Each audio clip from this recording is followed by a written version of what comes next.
Hi, it's Mark from Remarkable Speaking. I'm here with Bernie Pawlik, Pawlik Automotive in Vancouver, Vancouver's best auto service experience, 24-time winners, best auto repair in Vancouver. And we're talking cars. How you doing, Bernie? Doing very well. So today's victim, a reprise, a 2014 Land Rover LR2 that had a turbo problem. What was going on with this vehicle?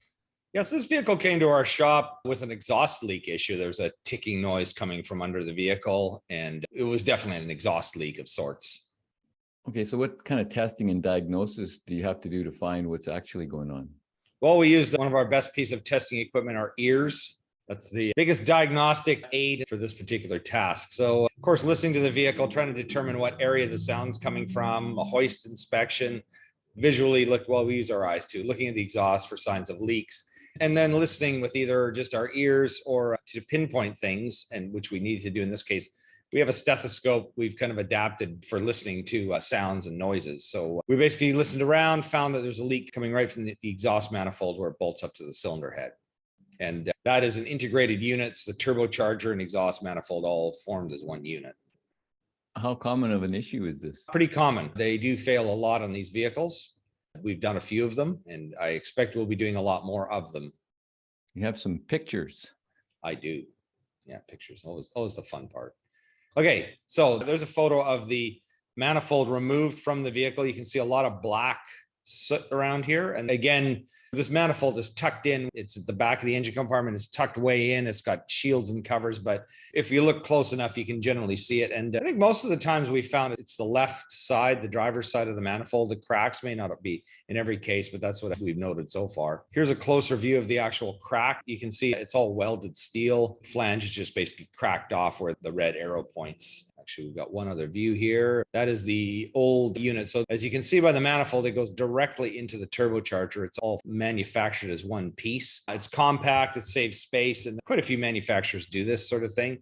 Again, here's our manifold. You can see there are 4 separate pieces, and this is the broken piece here. I'm trying to flip it up one edge. I'm just wondering how you repair it. You can't repair just that one broken manifold or exhaust manifold. You have to replace the whole piece. It's all you have to replace the whole piece. There are other vehicles where the turbo is bolted on separately, but in this one, it's a complete piece. So it does make for a rather expensive repair, but it's sort of normal nowadays. If this vehicle wasn't a turbocharged vehicle, the catalytic converter would be probably part of the exhaust manifold. And the reason they do that, I mean, on this vehicle, if you're looking at where my mouse is kind of flipping around here, there's the output flange of the turbo. The catalytic converter bolts right up to that. The closer the catalytic converter sits to the heat of the engine and the exhaust, the more effective it is. So they put it together, as one unit. And of course, that does add to the cost. That just made me realize when you mentioned that, I mean, it's possible, not very likely that you'd be able to weld this back together, but it would take a lot of cleaning and likely would fail again. Why does it fail in the first place? So it could be possible if someone was creative enough and had a jig to bolt it all together properly, it might be possible to weld it, but I would say it probably overall wouldn't be an entirely successful repair. So when we're looking at that view, you've actually cut that one manifold piece for that particular cylinder out of the full manifold assembly. Are you talking about this picture right here that we're looking at? Yeah. This is just a view of this area over here. Flipped upside down. So we actually haven't cut anything off. Okay. It's just the way the picture looks. You're just looking at one end of it. So as far as replacements, do we replace it with the same Land Rover part? No. The answer is there's an aftermarket replacement that deals with the issue. And this is it. So this is the brand new cast manifold turbocharger replacement, all one solid piece, definitely a more reliable design. So this is the replacement unit. And cheaper than buying it from Land Rover too. So much better overall. There's a view kind of looking from where we would bolt the manifold up. Again, that cracked section in the picture is over here on the left. You can see it's kind of all cast as one piece.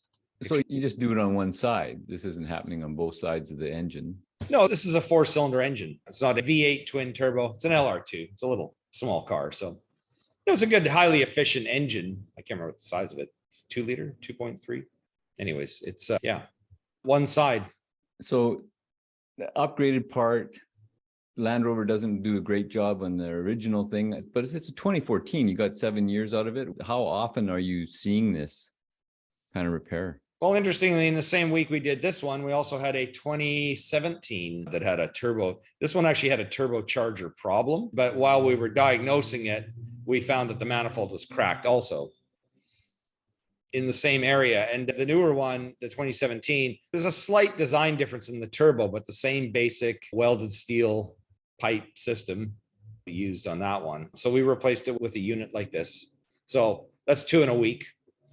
It's interesting the way things work in our shop because we do work on a variety of cars. Sometimes we see the same problem 3 or 4 times in a month and then we don't see it again for 6 months. Kind of interesting how things come in waves, but it's definitely a common problem. So another LR2 issue, and we've done quite a few videos on this. Well, how's the reliability of these vehicles? Well, there's a lot that goes wrong with them. I mean, this is, again, another item to add to our list of things that you could expect to replace at some point in time. We have clients who love them and they spend the money to keep them going because it is kind of a nice little luxurious compact SUV. But yeah, there's a lot of things that go wrong, differentials and fuel pressure issues. There's a few things. What can I say? It's a nice vehicle and you'll spend more money than you would on a Toyota. If you look at all our videos, that's kind of the Bernie Pawlik takeaway. If you're looking for service or repairs for your Land Rover in Vancouver, the guys to see are Pawlik Automotive. You can see around somewhere there's how to connect with us, either in our comments or on Google My Business. And we appreciate you watching. Thank you, Bernie. Thank you, Mark.